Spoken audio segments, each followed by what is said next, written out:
High purple you, কাজ নেই তো খই ভাজ, খই তো ভাজতে পারি না, চলো ডিনার তৈরি করি। তো আজকে চিন্তা করলাম যে স্পেশাল কিছু করা যাক, ছোলার ডাল দিয়ে চিকেন রান্না করবো। এই জন্য এখানে ছোলার ডাল সিদ্ধ করে রেখেছি, এরপরে পেঁয়াজ রসুন এগুলো কেটে রেখেছি।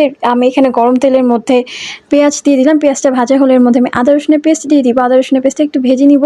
তারপরে আমি এর মধ্যে মশলাগুলো দিয়ে দিব, মানে যা যা মশলা আর কি আনুষঙ্গিক দেওয়া হয় ওগুলো। তারপর পানি দিয়ে এটাকে বেশ কিছুক্ষণ কষিয়ে নিব, এরপর আমি চিকেনটাকে কষিয়ে নিব। তারপরে সিদ্ধ করে রাখা ছোলার ডালটা দিয়ে দিলাম, এটা নাড়াচাড়া করে এখন এটার মধ্যে আমি একটু পানি দিয়ে দিলাম, অল্প ঝোল দিয়েছি। আর এখন আমি পোলাও রান্না করবো রাইস কুকারে। তো এখানে আমি পোলাও চাল ধুয়ে এখানে পেঁয়াজ আদা রসুনের পেস্ট লবণ সব কিছু দিয়ে দিলাম, অল্প একটু পানি রেখেছি যাতে আমি চালটা একটু সুন্দর করে ভাজতে পারি। তো এখানে আমি এখন ঢাকন দিয়ে দিব, এরপরে আমি সুইচটা অন করে দিলাম, এরপরে রাইস কুকারটা অন করে দিলাম। এখন একটু যখন নাকি ধোয়া উঠে এসেছে ভাজা ভাজা হয়েছে, এখন এটাকে আমি নেড়ে এর মধ্যে গরম পানি দিয়ে দিব।